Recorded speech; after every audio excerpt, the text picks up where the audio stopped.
Bonjour, c'est une joie de vous retrouver encore ce matin pour cette nouvelle session de 15 minutes de grâce et de vérité avec le pasteur Clarence Thésée. Nous allons louer le Seigneur de tout notre cœur ce matin. Alléluia Seigneur Jésus. Avec Dieu, nous ferons des exploits, car c'est lui seul qui écrase l'ennemi. Chantons et crions la victoire. Christ est roi, car Dieu a gagné le combat et libéré son peuple. Sa parole a vaincu l'ennemi. La terre entière verra qu'avec Dieu, nous ferons des exploits, car c'est lui seul qui écrase l'ennemi. Chantons et crions la victoire. Christ est roi, Christ est roi, Christ est roi, Christ est roi. Christ est le roi. Alléluia. Allons maintenant écouter sa parole. Bienvenue à tous dans ce nouvel épisode de 15 minutes de grâce et de vérité. Dans la série quelques conseils pour avancer. Et avant de continuer, je veux prendre ce moment pour remercier mon frère Patrick de nous avoir conduits dans la louange pour tout ce qu'il emmène. C'est merveilleux de pouvoir louer le Seigneur ensemble et nous avons besoin de louer le Seigneur. Merci Patrick, merci pour ton dévouement. Et donc pour vous tous ici qui êtes là, donc nous allons parler aujourd'hui de « Offre-lui ta vie ». Voilà le titre, « Offre-lui ta vie ». Voilà de quoi nous allons parler. Et tournez avec moi dans le livre des Romains, au chapitre 12, l'épître de Paul aux Romains, chapitre 12, verset 1er. Paul nous dit « Je vous exhorte donc, frères, par les compassions de Dieu, à offrir vos corps comme un sacrifice vivant, saint, agréable à Dieu, ce qui sera de votre part un culte raisonnable. » Voilà ce qu'il nous demande l'apôtre Paul. Voilà son exhortation. « Je vous exhorte donc, frères. » Alors, à offrir vos corps comme un sacrifice vivant. Pas seulement vivant, mais aussi saint. Pas seulement saint, mais d'une manière agréable à Dieu. Et il nous dit, voilà ce qui est raisonnable. C'est tout ce qu'on peut faire, à offrir ce corps. Offrons nous-mêmes. C'est vrai, nous avons été sauvés, nous avons été lavés, purifiés par le sang de Jésus, qu'il a versé sur cette croix pour nous. Et aujourd'hui, qu'est-ce qu'il nous reste à faire? C'est bon d'avoir été sauvés, c'est bon d'avoir bénéficié du salut, c'est bon d'avoir eu ses péchés pardonnés, mais réalisons que Dieu veut que nous puissions maintenant le servir. Fut un temps, nous étions ennemis de Dieu par nos pensées, par nos actes, par ce que nous faisions. Mais aujourd'hui, au travers de Jésus, au travers de ce qu'il a fait pour nous, nous sommes devenus la justice de Dieu. Et il habite en nous par le Saint-Esprit. Et aujourd'hui, nous sommes aussi une nouvelle création en lui. Les choses anciennes, ce que nous faisions avant, ces choses, ce que nous avons été, toutes ces choses sont passées. Et aujourd'hui, nous sommes une nouvelle création. Léa, toutes choses sont devenues nouvelles. Aujourd'hui, nous pouvons le servir. Et de même que Paul nous exhorte à nous offrir à nous-mêmes, je vous encourage et je vous exhorte, vous aussi, à vous offrir à Dieu. Offrons-nous à Dieu maintenant. Et au fait, vous et moi, la bonne nouvelle, c'est que nous avons été rachetés, esclaves que nous étions avant, esclaves du péché, esclaves de l'ennemi lui-même, esclaves de notre chair. Nous étions sous l'esclavage du péché, mais Christ, quand il est mort pour nous, il nous a rachetés. Il nous a rachetés de la manière que nous vivions, mais aujourd'hui, nous pouvons vivre pour lui. Et au fait, Voilà, encore une fois, la bonne nouvelle, c'est que nous ne nous appartenons plus à nous-mêmes parce que nous avons été rachetés et nous appartenons à Christ. Donc, mes amis et mes frères et sœurs, si nous regardons dans 2 Corinthiens, au chapitre 5, il nous dit très clairement à ce sujet, voyons ça ensemble, il nous dit, voilà, au chapitre 5, au verset 15, voilà, on va lire à partir du verset 14, « Car l'amour de Christ nous presse, parce que nous estimons que si un seul est mort pour tous, tous sont donc morts. » Et c'est vrai, nous sommes morts à ce que nous étions. Parce qu'il est mort pour nous. Et qu'il est mort pour tous, afin que ceux qui vivent ne vivent plus pour eux-mêmes, mais pour celui qui est mort et ressuscité pour eux. Donc si aujourd'hui nous vivons, si aujourd'hui nous sommes ce que nous sommes, nés de nouveau, des disciples pour lui, et vous qui m'écoutez, vous m'écoutez parce que, justement, cela vous intéresse, tout ce qu'on parle. Vous êtes arrivé là, pas par hasard. Vous voulez entendre la parole de Dieu. Vous voulez recevoir cette parole. Vous voulez connaître plus au sujet du Seigneur. Vous êtes vous-même un disciple du Seigneur.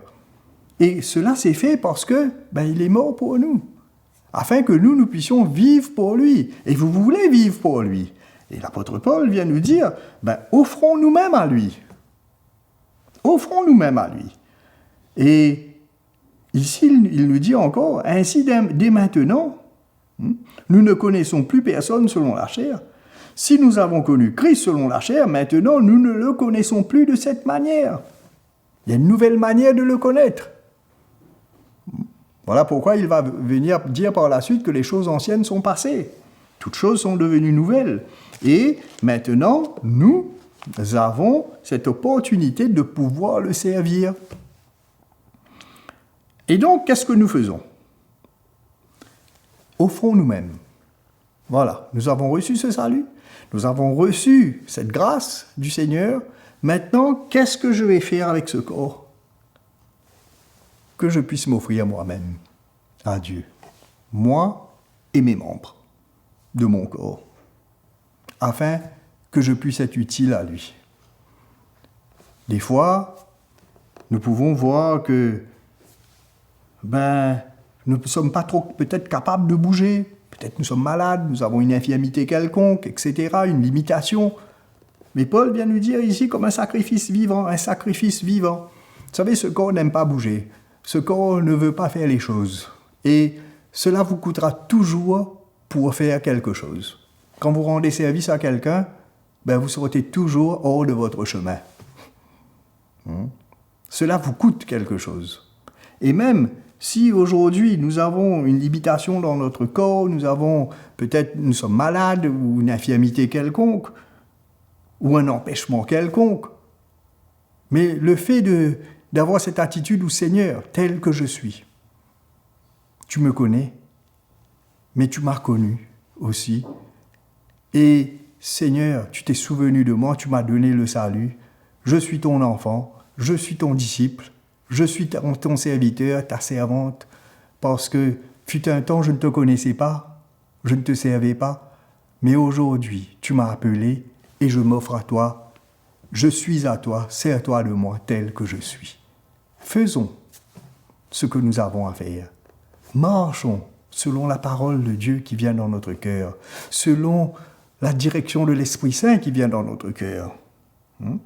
Et quand il nous dit que nous avons été créés en Christ pour des œuvres bonnes, que nous sommes son ouvrage, que nous avons été créés en Christ, voilà, il nous parle de cela, je vais vous lire, dans Éphésiens, au chapitre 10, il nous dit « Car nous sommes son ouvrage, ayant été créés en Jésus-Christ pour de bonnes œuvres que Dieu a préparées d'avance, afin que nous les pratiquions.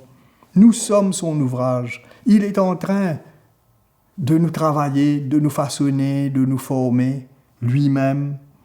Et En lui, nous avons été créés pour ces bonnes œuvres qu'il a préparées d'avance pour vous et moi, afin que nous puissions les pratiquer, afin que nous puissions faire ces choses.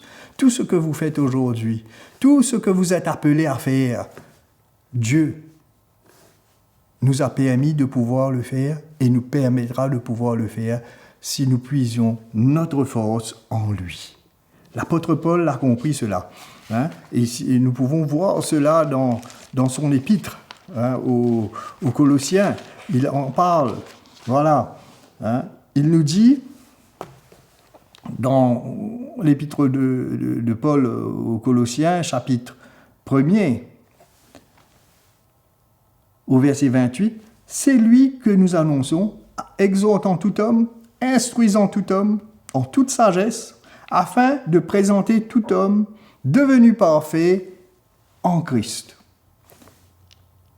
C'est à quoi je travaille en combattant avec sa force qui agit puissamment en moi. Voyez, pour l'apôtre Paul, il a compris. Il appartient au Seigneur. Mais ce qu'il veut aussi, c'est emmener tout homme parfait en Christ. Et il le fait avec sa force qui agit puissamment en lui. Mes amis, peut-être vous n'êtes pas en train de prêcher à des grandes foules, peut-être vous n'avez même pas une église, vous n'êtes pas, un pasteur, mais vous êtes un disciple du Seigneur. Vous êtes peut-être mère de famille, vous êtes un père de famille, vous êtes un disciple. Peut-être que vous êtes le seul qui soit converti dans votre maison. C'est pas grave. Au contraire, vous êtes quelqu'un que Dieu peut utiliser pour emmener sa grâce envers les autres. Est-ce que Paul n'a pas été béni et il n'a pas reçu une grande bénédiction quand Ananias, ce disciple à qui Jésus est apparu, et l'a envoyé vers l'apôtre Paul pour lui imposer les mains et lui dire de la part du Seigneur comment désormais il vivra et tout ce qu'il fera pour Dieu, tout ce qu'il aura à souffrir et comment il devra même aller témoigner devant les rois et les gouverneurs. Et l'apôtre Paul l'a reçu, mais il l'a reçu d'un disciple. Donc vous et moi, aujourd'hui, offrons nous-mêmes comme un sacrifice vivant. Ne laissons pas nos limitations nous arrêter. Ne laissons pas ce que nous ressentons, ce que nous voyons, mais tel que nous sommes, offrons nous-mêmes au Seigneur. C'est tout ce qu'il nous demande. Et lui, il fera le reste. Si on est malade, on est malade. Quand on est malade, on est malade. Mais dans notre cœur, on peut toujours crier au Seigneur. On peut toujours lui demander d'intervenir. Il peut nous guérir. Il peut faire un miracle. Et dans notre état, nous pouvons aussi avancer et être utiles au Seigneur en faisant sa volonté. La volonté qu'il nous met à cœur de faire. Même en se repentant, même en pardonnant, c'est la volonté de Dieu. Donc faisons ce que Dieu nous montre, mais offrons-nous dans notre cœur à lui, comme un sacrifice vivant, saint et agréable. Que toujours il puisse être content de voir l'état de notre cœur. Que Dieu vous bénisse et je vous retrouve à la prochaine fois.